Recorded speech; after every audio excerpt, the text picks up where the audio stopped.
The FIA have updated their sporting code and it has revealed much harsher penalties for F1 drivers who use explicit language in the form of hefty fines, suspensions, and even the deduction of championship points. Article 12 of the Sporting Code tackles driver misconduct, which it has defined as the following. The general use of language, written or verbal, gesture and/or sign that is offensive, insulting, coarse, rude, or abusive and might reasonably be expected or be perceived to be coarse or rude or to cause offense, humiliation, or to be inappropriate. Assaulting, elbowing, kicking, punching, hitting, etc., and incitement to do any of the above.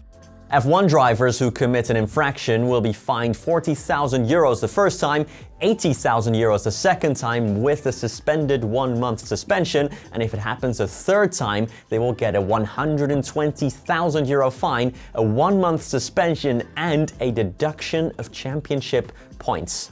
Something important to note is that every driver's infraction counts resets every 2 years, so not every year like with penalty points. It is assumed that this will not mean profanity on team radio during sessions, but rather at instances like official press conferences, but this has not yet been specified. Either way, those are some proper harsh measurements. Lewis Hamilton said driving a Ferrari F1 car for the first time was one of the best feelings of his life. The 7-time champion completed his first day of testing on Wednesday in Fiorano as part of his first week in Maranello. The day we have all been waiting for about a year finally came yesterday as Lewis Hamilton finally climbed into the red Ferrari for the very first time. On a cold and damp Wednesday morning, Hamilton logged 30 laps in the SF23, Ferrari's 2023 Challenger. Pirelli's slick and wet demo tires were used and Hamilton's outing went off without a hitch, barring a few lockups in the icy conditions. Afterwards, the 40-year-old was beaming. I've been lucky enough to have many firsts in my career, from the first test to the first race, podium, win, and championship, so I wasn't sure how many more firsts I had. But driving a Scuderia Ferrari car for the first time this morning was one of the best feelings of my life.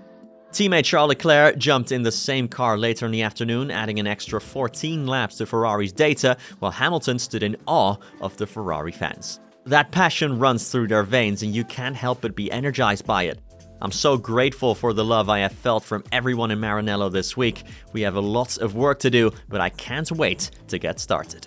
Sticking with Hamilton, he has reunited with his former physio and assistant, Angela Cullen. Cullen and Hamilton had a very close working relationship for 7 years between 2016 and 2022 and have now reunited ahead of the 2025 Formula 1 season. Hamilton has always hailed the impact and importance of Cullen while she was by his side, even dubbing her, quote, one of the greatest things that has ever happened to me in my life back in 2020. Cullen pivoted to IndyCar for 2 years, but will be back traveling alongside Hamilton to all Grand Prix. I've been fortunate to work with a lot of people, Hamilton said about Cullen back in 2020, and she's the single hardest working woman that I ever got to be around. She's focused, selfless, and she makes my weekends peaceful. Every day I wake up, whatever time it is, she's just positive. Never a single day has she been negative, so that's very, very important. Well, thanks for watching today's GPFans news video. So, what do you make of the FIA's new guidelines? Are they going too far in punishing drivers for language?